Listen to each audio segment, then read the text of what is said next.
Hello, Sunshine State. I'm Diamond Walker with the USA Today Network of Florida, and here are 3 things that you should know about Florida today. First, would you keep your cool at 9,000 feet if things suddenly stopped working the way they should? A pilot off Boca Raton had to find out on Saturday morning. They took off from Page Field in Fort Myers, bound for the Bahamas, a flight of about 165 miles. Roughly 15 miles out, something went wrong. What exactly? The FAA is still piecing that together. But here's the split-second call that mattered. Rather than risking a hard landing back on the runway, the pilot put the plane down in shallow water just off the beach instead.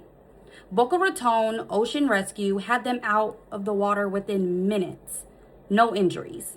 The pilot's own sister called it simply a miracle. Next, ever noticed how Florida's entire East Coast basically traces a railroad line? That's not a coincidence. That's one man's obsession.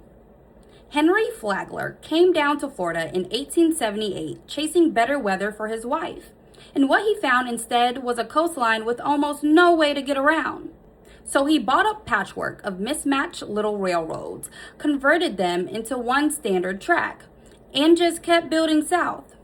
A hotel at nearly every stop, so travelers had a reason to ride the line. By 1896, it reached Miami. Then came the part nobody thought was possible, laying track more than 100 miles straight across open ocean, all the way to Key West. It opened in 1912. Jacksonville, Palm Beach, Miami, the Keys, the shape of all of it traces back to Flagler's rails. Finally, in Miami, a mother-daughter team is running a bakery where every single cake is off limits to humans.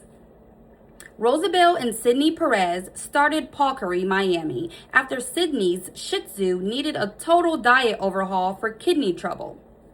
Rosabelle started cooking for the dog out of pure worry.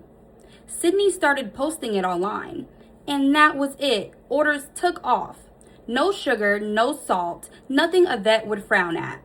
Just oat flour, eggs, and a dog-safe protein for the cake, iced with things like starch and yogurt powder. They started off folding tables at farmers markets. Now they ship nationwide and have a real storefront. Get more interesting stories from across Florida delivered each morning to your inbox. Sign up for the Florida Today newsletter at floridatoday.com/signup. And find all these stories on your local USA Today Florida news site. Thank you for watching.